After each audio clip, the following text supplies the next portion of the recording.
നമസ്കാരം. Raf talk ഫുട്ബോളിലേക്ക് എവർക്കും സ്വാഗതം. അടുത്ത വേൾഡ് കപ്പിനുള്ള സൈക്കിളിലേക്ക് കടക്കാനുള്ള സമയമായല്ലോ. ഇതാ സെപ്റ്റംബർ മാസത്തിലെ ഇൻ്റർനാഷണൽ ബ്രേക്കുകൾക്കുള്ള സ്ക്വാഡ് പ്രഖ്യാപിക്കാൻ ഒരുങ്ങുകയാണ് ദേശീയ ടീമുകൾ. അർജൻറ്റീനയുടെ കോച്ച് ലയണൽ സ്കലോനിയും അതിനായിട്ടുള്ള പ്രവർത്തനത്തിലാണ്. ഇനി അങ്ങോട്ട് സെപ്റ്റംബർ ഒക്ടോബർ ബ്രേക്കുകൾ ഒരുമിച്ചാണ്. 4 മത്സരങ്ങൾ വരെ കളിക്കാം. അപ്പോൾ അതുകൊണ്ട് തന്നെ ടീമുകൾ മികച്ച ഒരുക്കങ്ങളുമായിട്ട് ഇറങ്ങാനുള്ള പരിപാടിയിലാണ്. ലയണൽ സ്കലോനി ഡിസംബർ വരെ അദ്ദേഹം അർജൻറ്റീനയുടെ കോച്ചായിട്ട് തുടരും. ഇപ്പോഴിതാ ഒരു സ്പെയിനുകാരൻ അല്ലെങ്കിൽ സ്പെയിനിൽ ജനിച്ച താരത്തെ അർജൻറ്റീനയിൽ കളിപ്പിക്കാനുള്ള ശ്രമങ്ങളിലേക്ക് കടക്കുന്നു. മറ്റൊരുമല്ല, കാർലോസ് ഡീസ്. ആളാരാന്നറിയാലോ?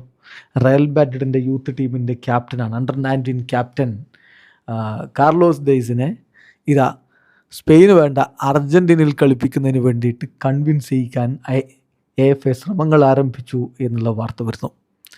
ഇതിപ്പം സ്പാനിഷ് മാധ്യമം മാർക്കയും അതുപോലെ തന്നെ ചില അർജൻറ്റീൻ മാധ്യമങ്ങളൊക്കെ റിപ്പോർട്ട് ചെയ്തിട്ടുണ്ട്. AFA are working to convince Real Madrid under 19 captain Carlos Diaz to represent the Albiceleste over Spain.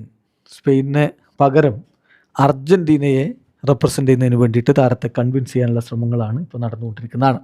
19-കാരനായിട്ടുള്ള താരം ജനിച്ചത് മാഡ്രിഡിലാണ്. പക്ഷേ അദ്ദേഹത്തിൻ്റെ പിതാവ് അർജൻറ്റീൻ റൂട്ട്സുള്ള ആളായതുകൊണ്ട് തന്നെ അദ്ദേഹത്തിന് അർജൻറ്റീനയ്ക്ക് വേണ്ടിയും വേണമെങ്കിൽ കളിക്കാം. സ്പെയിനിന് വേണ്ടിയും കളിക്കാം, അർജൻറ്റീനയ്ക്ക് വേണ്ടിയും കളിക്കാം. അപ്പോൾ അതുകൊണ്ട് താരത്തെ കൺവിൻസ് ചെയ്ത് അർജൻറ്റീനയ്ക്കായിട്ട് കളിപ്പിക്കാനുള്ള ശ്രമമാണ് നടക്കുന്നത് എന്നാണ് റിപ്പോർട്ടുകൾ. നേരത്തെ ഇങ്ങനെ തന്നെയാണ് നിക്കോ പാസിനെ അർജൻറ്റീനയിലേക്ക് അവരെത്തിച്ചത് എന്നുള്ളത് നമുക്കറിയാം.